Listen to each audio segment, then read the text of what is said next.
deep breath. Because, wow, it's a lot of information. So I promise you that during the 10 minutes I'm going to speak, I'm not going to mention the word cancer. I'm not going to mention the word abnormal. Maybe I'll mention the word cis. But I'm really going to try to keep away from all of that because it's, as sitting here as a patient, it's, it's great to hear all the information, but it's terrifying to take in. And so, as you guys know, I'm on the board of Fibrous Dysplasia and organization. And I just want to briefly go through a little bit about my story, but really highlight the endocrine side and what it's like to live as a woman with this disease. And so sorry for all you men out there, but we're going to take a ladies approach right now. So I had precocious puberty, like 93% of us have, for those of us that have McCune Albright Syndrome. Began at 8 months old. My mom noticed it. She was like, okay, I don't know. The next month, I got it exactly the same day. 30 days later, she took me immediately to the doctor, and they diagnosed that. At first, they just said, "Oh, go to a surgeon." She took me to a surgeon. They thought maybe like a pin was inside of me. Now, this is in 1976, so you can imagine there was probably little to no explanation about McCune Albright Syndrome at that point. They said to my mother, maybe you're getting like a pin inside of her through your diapers. She's like, excuse me, like my daughter wears Pampers. I'm not abusing my daughter. There is no way that she has pins inside of her. And so they then took me to another specialist who knew exactly that this was precocious puberty, and they immediately started me on Depo-Provera shots. So all of you today, you probably take it by the mouth. They're still shots. Well, I took 2 shots a month until the time that I was 8 years old. And so if you think about it, my parents injected me with almost 200 injections before I was the age of 8. That's a lot of injections. I don't really remember them. I remember sometimes they would practice when the doctors started giving to me, and then my parents had to give to me practicing it in orange. We were big fruit people, so we would practice in a lime, whatever it was. My family had to practice giving me those injections, and by the end, it was almost 200. And so I think about the number of injections, and then as a woman, I think, well, how did that affect my body and my appearance? And it basically left me my arms and my butt like cottage cheese. There's little tiny pockets, and I don't know if that's a symptom of it, but that's what I have now from where all the injections were given to me. And, at that time, they took me off of the Depo-Provera. They put me on the pills, I believe, Mom?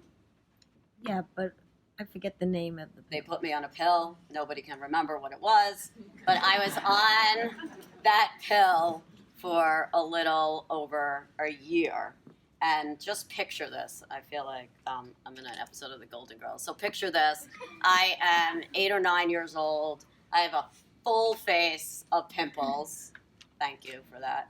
And I'm basically developed, and I am now starting to go through menopause. All of a sudden, my body had the adverse reaction to what was supposed to maybe give me my period again.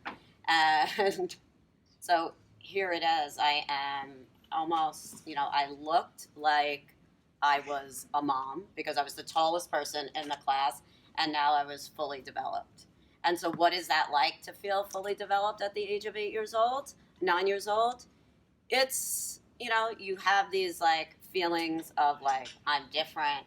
You also have, because your hormone levels are constantly going up and down, you're nervous. And you can't identify the nervous because you're not having what they would consider an anxiety attack. You just have this unnerving feeling, and you don't really know why that's happening to you. And I'm sure a lot of the ladies in here can attest to that feeling.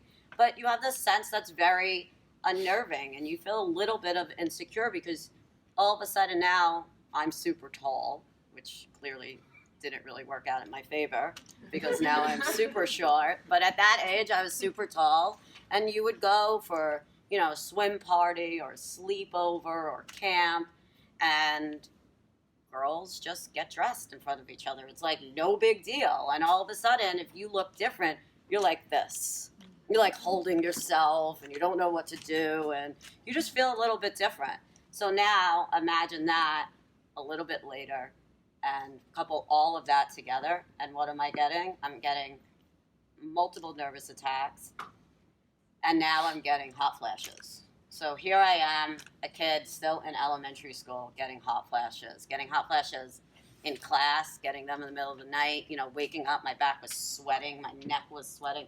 These are not things that a normal girl under 10 years old would really get. And it was, I was angry, I was crying suddenly, and then I was happy, and then I was crying again. And so all of these things that I feel like with McCune Albright Syndrome, we always talk to the bone side of the disease. But like I said, I can't speak for the male side, but for the female side, these are real feelings and real things that happen to you. And a lot of times they're swept underneath the carpet. And why is that? Because everybody is a little bit different. As Dr. Boyce says, no two cases present themselves the same. And so some people are getting their period at 8, some are getting it at 9 months old, some are getting it, normally, and you don't really know, and everybody has different feelings. But anybody that has presented precocious puberty and then has developed, like you could start developing when you are under a year old, and then all of a sudden you have friends and you're doing all these things, this is the kind of conversation that I really want to open up, because these are the real issues that affect the patients.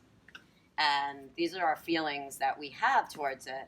And so how do you deal with that? How do you be an 8-year-old girl, a 10-year-old girl, and, basically look like somebody's older sister or their mom when their friends look at you?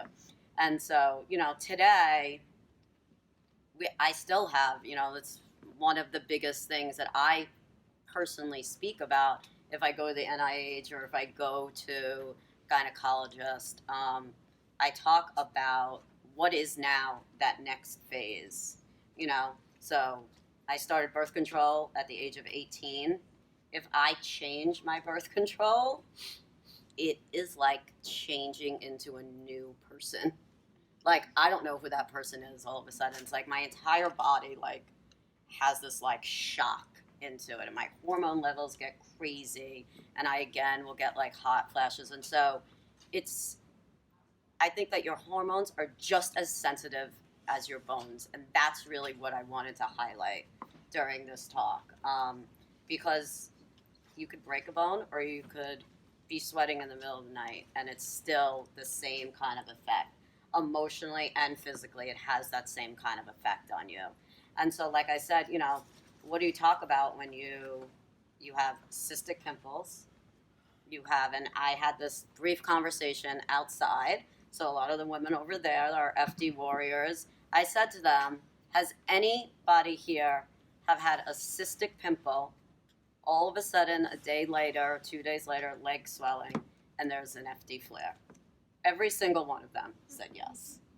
So, these are the things that nobody really speaks about, but it's the daily routine of what it's like living with this rare disease.